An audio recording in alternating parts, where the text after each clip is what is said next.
We want to see it end for the people of the region in which Israel currently sits, and we want to see it end for the Jewish people also, because we believe that Zionism is itself a racist ideology.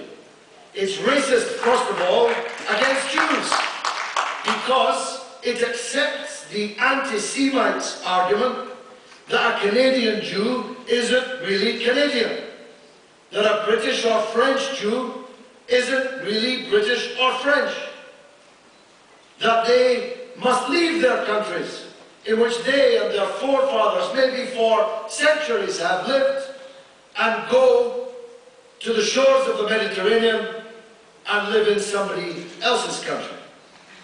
It's racist towards the Palestinians because it renders them second-class citizens inside what is officially described as a Jewish state, even though 25% of the people of the state are not Jews, and 3 million Palestinians are living under the occupation of that state, not as second-class or even third-class people, but as an occupied people for more than 40 years.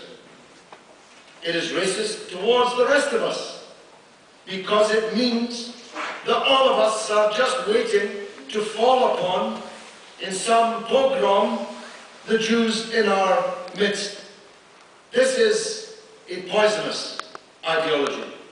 It poisoned the well of the Jewish people in Europe, who, before Zionism became hegemonic, were the avant-garde of all progressive politics and society.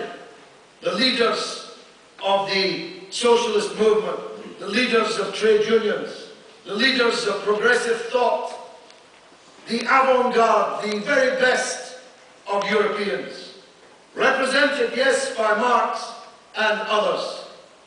And it has turned the world's picture of Jewishness into the picture of Ariel Sharon, Olmert, Barak, and Netanyahu. This is a crime against the Jewish people, as well as a crime against the Palestinians and others.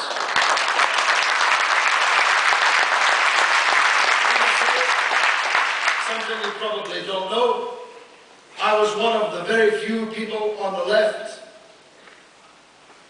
under apartheid South Africa who was sent into the country whilst apartheid ruled, whilst Mandela was in the dungeons, to work underground on behalf of the ANC. Every house in which I lived, every car in which I travelled, every dinner that I ate, every penny that I spent was provided by Jewish members of the African National Congress. Jews don't have to be with apartheid. They don't have to be with the oppressor. In South Africa, they were not. Jews like Dylan and the thousands in our midst in this movement in Canada are not, and we must never, ever forget that.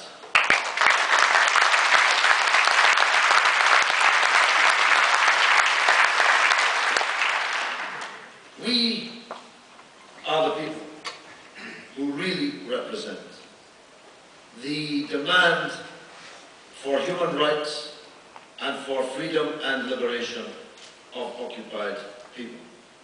You see, the adversaries we have are very, very choosy about whose freedom they're ready to support, which democracy they're ready to support.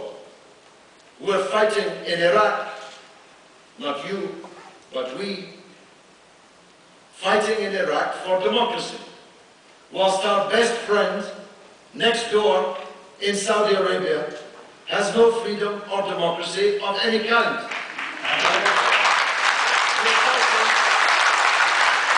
We're fighting for democracy in Afghanistan, whilst the Palestinians are being starved and besieged because they voted in the only free and fair democratic election ever held in any Arab country ever in history, the problem being that they voted the wrong way. But more of that later. First, I want to deal with the subject of Afghanistan. I see your government has broken another promise. They promised the families of the military that they would be withdrawing from Afghanistan. They promised the military themselves that this was their last tour of duty.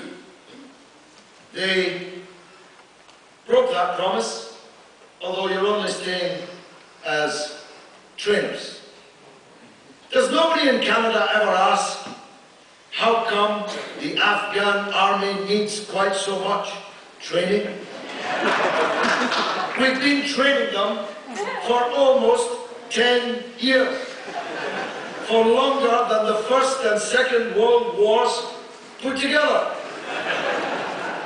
Nobody's training the Taliban, and they're doing quite well.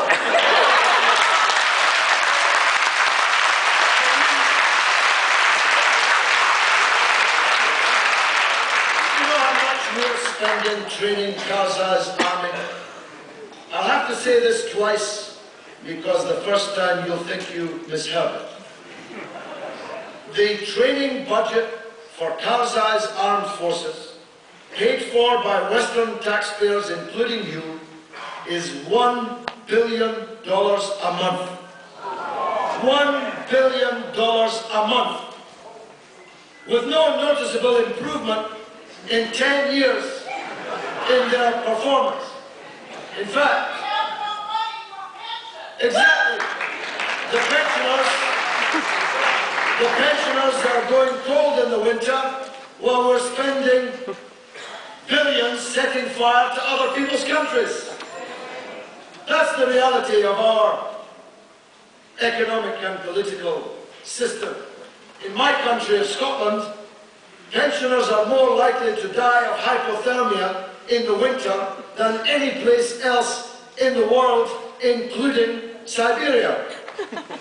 Whilst we have unlimited money to go around the world setting fire to pensioners in other people's countries. But that's a digression.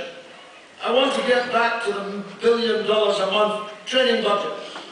According to the United States government, last year, fully 35% of all the people we've trained disappear out the back door and join the Taliban. 35%. Apparently the wages are better. Well, you can understand it. Once Karzai has had his cut, his drug-dealing brother has had his cut, the warlords have had their cut, well, there's not enough left to pay the infantry. So 35% of them disappear and join the Taliban. This war has been doomed from the start.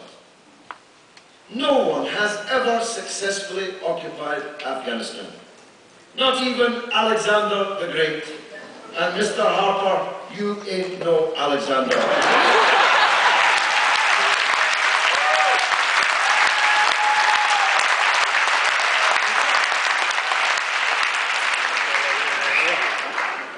In fact, we're so desperate now to leave, we're so desperate to find somebody, anybody, to negotiate our withdrawal with, that the other day, a shopkeeper, a grocer from Quetta in Pakistan, showed up and said, I'm a leader of the Taliban. He met General McChrystal. They flew him to Kabul to meet President Karzai. They filled his pockets with $400,000. They gave him diamonds for all 4 of his wives. He came back 3 times. He really won the lottery, that guy. On the short occasion,